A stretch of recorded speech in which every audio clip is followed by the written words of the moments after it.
There were more facts yesterday on how former Vice President Atiku Abubakar beat 14 other aspirants to clinch the presidential ticket of a People's Democratic Party (PDP) on Saturday.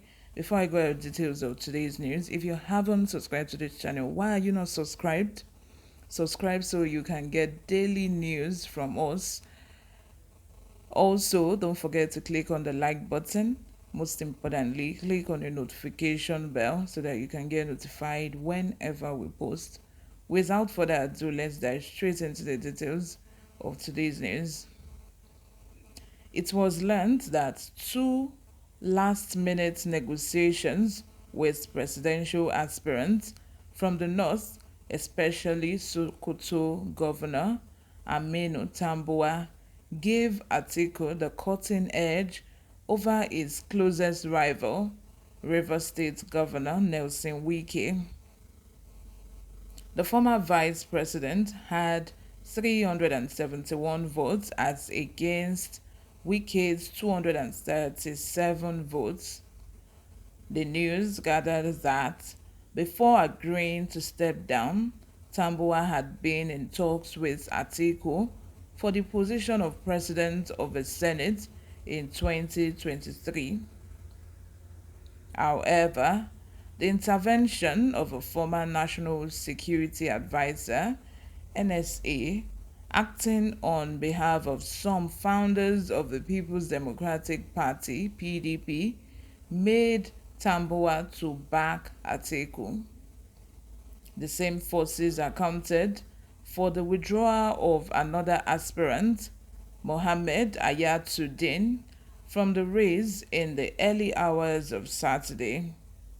Also, in order to give all northern aspirants the benefit of the doubt, Atiku also held a meeting in Transcorp Hilton with Tambuwal, Dr. Bukola Saraki, Dr. Bala Mohammed of Bauchi State, and Ayatuddin on the need to present him as a common front against Wike.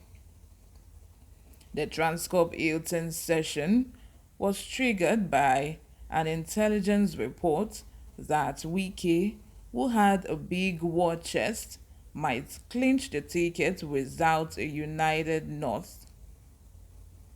Sources at the meeting said the Bauchi governor stormed out after claiming that he was confident of getting the PDP ticket. Former Senate President Saraki also said he preferred to go the whole hog based on the facts and figures available to him that he was going to triumph at the primary. A source who spoke with our reporter in confidence said, as at Friday, the situation was still dicey because Wike gave a good fight and his war chest was massive. For 5 hours, Atiku was on the phone pleading with all the delegates one by one. He succeeded in reaching out to 95% of the delegates. In order not to take chances, it became apparent that there must be some realignment and closing of ranks by northern aspirants. A former National Security Advisor, General Aliyu Gusau, who probably acted on behalf of one of the founding fathers of PDP, had a meeting with Atiku and Tambuwal at his residence in Abuja. The meeting was more or less the icing on the cake because Atiku and Tambuwal had been having covert meetings for about 3 weeks with an offer of a Senate president for the Sokoto State Governor if Atiku wins. The intervention of the ex-NSA wrapped up all the covert meetings by Atiku and Tambuwal. The Sokoto state governor agreed to step down for Atiku, but with a covert that it will be at the last minute when it will be difficult for other aspirants, especially Wiki, to press any button to change the equation. Another source spoke of Atiku's olive branch to other northern presidential aspirants in Transcorp Hilton on Saturday.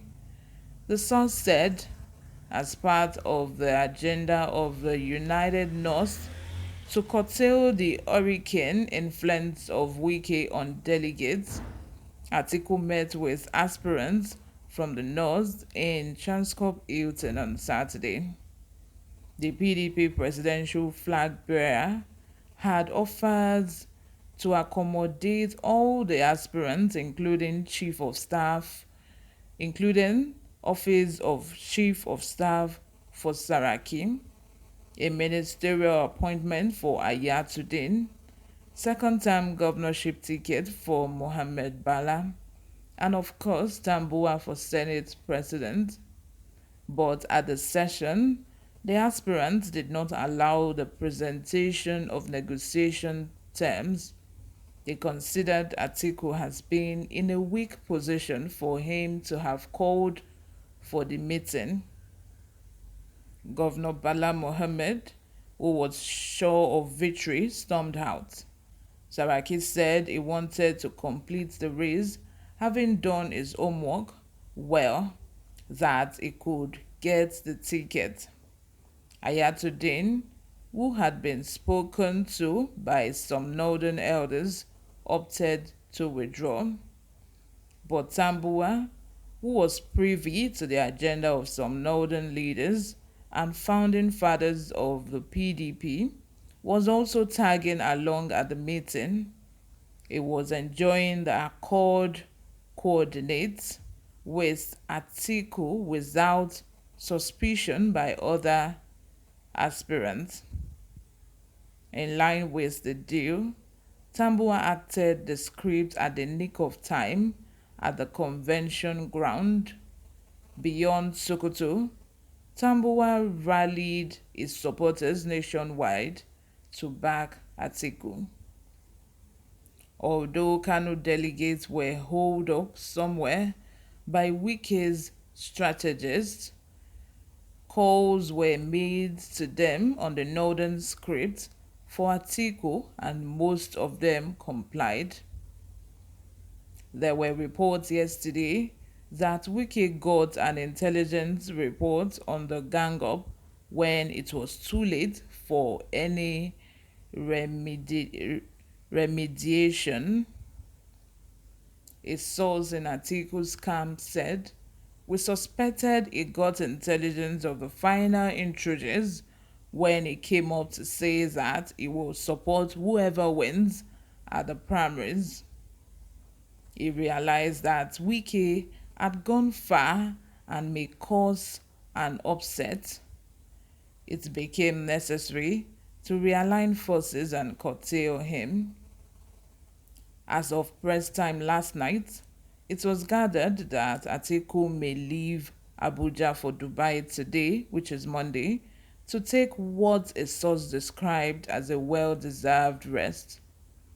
The source said, despite the stress of the presidential primaries, Atiku held a wrap-up meeting with his campaign team on Sunday on the next stage of his campaign.